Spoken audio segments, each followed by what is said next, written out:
എന്ന അക്ഷരത്തിൽ കുടുങ്ങി ആകെ നാണം കെട്ടിരിക്കുകയാണ് കേരളത്തിലെ കോൺഗ്രസ് നേതൃത്വം.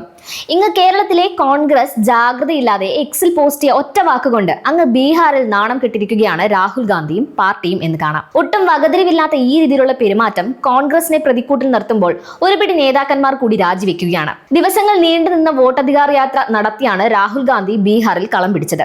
ആ കഠിനാധ്വാനമാണ് ഇങ്ങ് കേരളത്തിലെ കോൺഗ്രസിലെ ചില കോമാളികൾ കളഞ്ഞു കുളിച്ചത്. ബിഡിയും ബീഹാറും ബിയിലാണ് തുടങ്ങുന്നത്. ഇങ്ങനെയായിരുന്നു കോൺഗ്രസ് കേരള ഘടകത്തിന്റെ എക്സ് പോസ്റ്റിൽ ഒരു ഡയലോഗ് തെളിഞ്ഞത്. ഡിജിറ്റൽ മീഡിയ സെൽ ചെയർമാൻ സ്ഥാനത്ത് നിന്നും VT ബൽറാമിനെ നീക്കാനാണ് നിലവിൽ തീരുമാനം വന്നിരിക്കുന്നത്. കോൺഗ്രസിന്റെ സോഷ്യൽ മീഡിയ വിംഗ് ഉടൻ തന്നെ പുനഃസംഘടിപ്പിക്കുമെന്നും സ്ഥാനമൊഴിയാനുള്ള സന്നദ്ധത ബൽറാം അറിയിച്ചെന്നും KPCC പ്രസിഡന്റ് സണ്ണി ജോസഫ് അറിയിച്ചു. പിശക് പറ്റി. കോൺഗ്രസ് കേരളയുടെ എക്സിൽ വന്ന പോസ്റ്റ് പിൻവലിച്ചിട്ടുണ്ട്. അതിന് ഉത്തരവാദികളായവർ ഖേദം പ്രകടിപ്പിച്ചിട്ടുണ്ട്.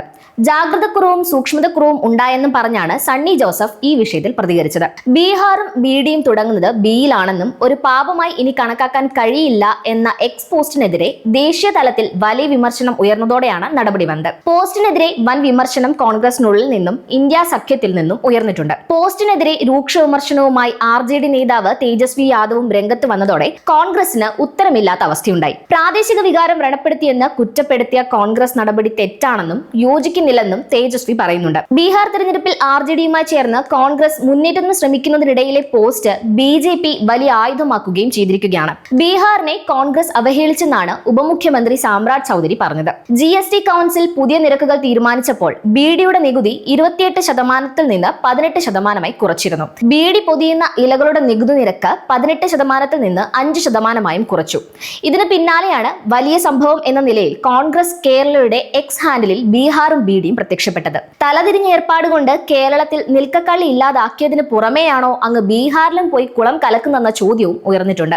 കോൺഗ്രസിന്റെ അങ്ങേയറ്റം ലജ്ജാകരമായ പ്രവൃത്തിയെന്ന് മുഖ്യമന്ത്രി നിതീഷ് കുമാറിന്റെ പാർട്ടിയായ JDU വിശേഷിപ്പിച്ചു. ബി എന്നാൽ ബിഡി മാത്രമല്ല, ബുദ്ധി എന്നും അർത്ഥമാക്കുന്നുവെന്ന് കോൺഗ്രസിനെ ഓർമ്മിപ്പിക്കുകയാണെന്ന് ഭരണകക്ഷിയായ JDU പറഞ്ഞു. എന്തായാലും രാഹുലിന്റെ അധ്വാനത്തിനെയാണ് ഒറ്റ രാത്രി കൊണ്ട് കേരളത്തിലെ കോൺഗ്രസ് കുഴിച്ചു മൂടിയതെന്നും പറയേണ്ടി വരും.